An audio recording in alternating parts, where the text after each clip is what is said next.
దాదాపు రాజధాని కోసం భూములు ఇచ్చిన రైతులకు 30 ఏళ్ల పాటు లింక్ డాక్యుమెంట్లు అడగకుండా రుణాలు ఇచ్చేందుకు బ్యాంకర్లు అంగీకరించారని కేంద్ర మంత్రి పెమ్మసాని చంద్రశేఖర్ వెల్లడించారు.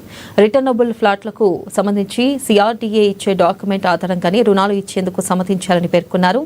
రాజధాని రైతు సమస్యలపై ప్రభుత్వం ఏర్పాటు చేసిన త్రిసభ్య కమిటీ సభ్యులైన పెమ్మసాని చంద్రశేఖర్, ఎమ్మెల్యే తాడికొండ శ్రవణ్ కుమార్ సిఆర్డీఏ కార్యాలయంలో సమావేశమై దాదాపు 3 గంటల పాటు వివిధ అంశాలపై చర్చించారు. తర్వాత నెక్స్ట్ ఐటమ్ వచ్చేటప్పటికి రోడ్ హిట్స్ లో లాస్ట్ టైం మనం ఇంపాక్ట్ అసెస్మెంట్ చేసినప్పుడు దాదాపుగా ఒక 150 కమర్షియల్ సౌత్ వెస్ట్ ఒకటి, large road, small road hit ఎన్ని ఒక 150 వచ్చినాయి. ఆ 150కి ఫస్ట్ ఎయిదర్ ఫార్మర్ కన్నా కానీ ఫార్మర్